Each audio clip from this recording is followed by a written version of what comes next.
بسم اللہ الرحمن الرحیم۔ حضرت ایوب انصاری کا مکان حضور صلی اللہ علیہ وآلہ وسلم سے 1000 سال پیشتر یمن کا بادشاہ طبہ خمیری تھا۔ ایک مرتبہ وہ اپنی سلطنت کے دورہ کو نکلا۔ 12,000 عالم اور حکیم اور 1,32,000 سوار، 1,13,000 پیادہ اپنے ہمراہ لیے ہوئے اس شان سے نکلا کہ جہاں بھی پہنچتا اس کی شان و شوکت شاہی دیکھ کر مخلوق خدا چاروں طرف نظارہ کو جمع ہو جاتی تھی۔ یہ بادشاہ جب دورہ کرتا ہوا مکہ معظمہ پہنچا تو اہل مکہ سے کوئی اسے دیکھنے نہ آیا۔ بادشاہ حیران ہوا اور اپنے وزیر اعظم سے اس کی وجہ پوچھی تو اس نے بتایا کہ اس شہر میں ایک گھر ہے جسے بیت اللہ کہتے ہیں۔ اس کی اور اس کے خادموں کی جو یہاں کے باشندے ہیں تمام لوگ بے حد تعظیم کرتے ہیں، اور جتنا آپ کا لشکر ہے اس سے کہیں زیادہ دور اور نزدیک کے لوگ اس گھر کی زیارت کو آتے ہیں اور یہاں کے باشندوں کی خدمت کر کے چلے جاتے ہیں۔ پھر آپ کا لشکر ان کے خیال میں کیوں آئے؟ یہ سن کر بادشاہ کو غصہ آیا اور قسم کھا کر کہنے لگا کہ میں اس گھر کو کھدوا دوں گا اور یہاں کے باشندوں کو قتل کروا دوں گا۔ یہ کہنا تھا کہ بادشاہ کے ناک، منہ اور آنکھوں سے خون بہنا شروع ہو گیا اور ایسا بدبودار مادہ بہنے لگا کہ اس کے پاس بیٹھنے کی بھی طاقت نہ رہی۔ اس مرض کا علاج کیا گیا مگر افاقہ نہ ہوا۔ شام کے وقت بادشاہی علماء میں سے ایک عالم ربانی تشریف لائے اور نبض دیکھ کر فرمایا، مرض آسمانی ہے اور علاج زمین کا ہو رہا ہے۔ اے بادشاہ، آپ نے اگر کوئی بری نیت کی ہے تو فوراً اسے توبہ کریں۔ بادشاہ نے دل ہی دل میں بیت اللہ شریف اور خطامِ کعبہ کے متعلق اپنے ارادے سے توبہ کی۔ توبہ کرتے ہی اس کا وہ خون اور مادہ بہنا بند ہو گیا اور پھر صحت کی خوشی میں اس نے بیت اللہ شریف کو ریشمی غلاف چڑھایا اور شہر کے ہر باشندے کو 7 اشرفی اور 7 ریشمی جوڑے نظر کیے۔ پھر یہاں سے چل کر مدینہ منورہ پہنچا تو ہمرائی علماء نے جو قطب سماویہ کے عالم تھے وہاں کی مٹی کو سونگھا اور کنکریوں کو دیکھا اور نبی آخر الزمان صلی اللہ علیہ وسلم کی ہجرت کا کی جو علامتیں انہوں نے پڑھی تھیں اس کے مطابق اس سرزمین کو پایا تو باہم عہد کر لیا کہ ہم یہیں مر جائیں گے مگر اس سرزمین کو نہ چھوڑیں گے۔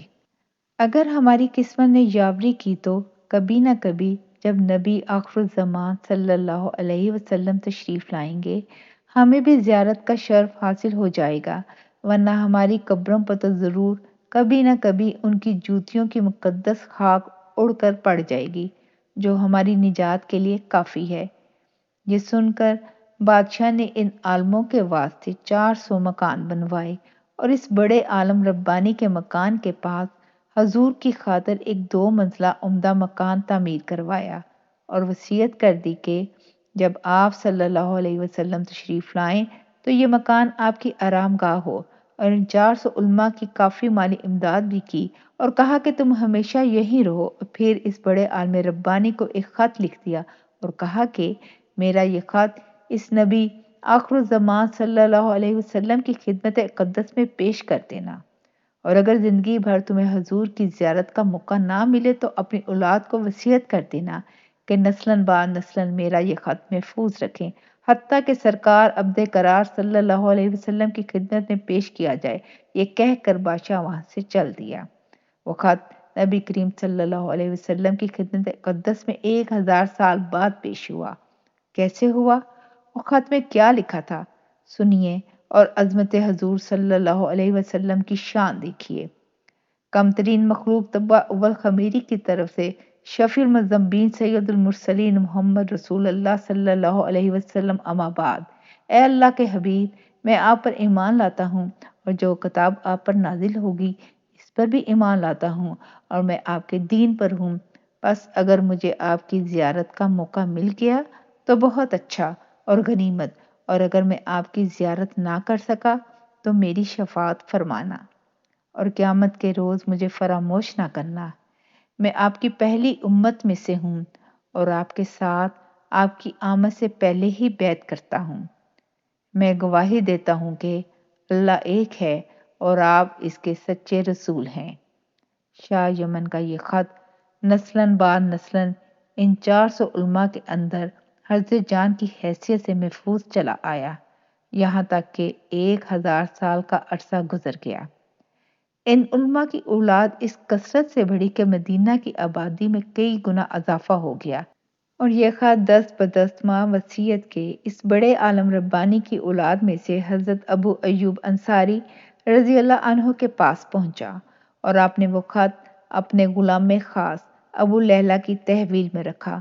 اور جب حضور صلی اللہ علیہ وسلم نے مدینہ ہجرت فرمائی اور مدینہ کی الوداعی گھاٹی مسنیات کی گھاٹیوں سے آپ کی اونٹنی نمودار ہوئی، اور مدینہ کے خوش نصیب لوگ محبوب خدا کا استقبال کرنے کو جوک در جوک آ رہے تھے، اور کوئی اپنے مکانوں کو سجا رہا تھا تو کوئی گلیوں اور سڑکوں کو صاف کر رہا تھا، اور کوئی دعوت کا انتظام کر رہا تھا، اور سب یہی اصرار کر رہے تھے کہ حضور صلی اللہ علیہ وسلم میرے گھر تشریف لائیں۔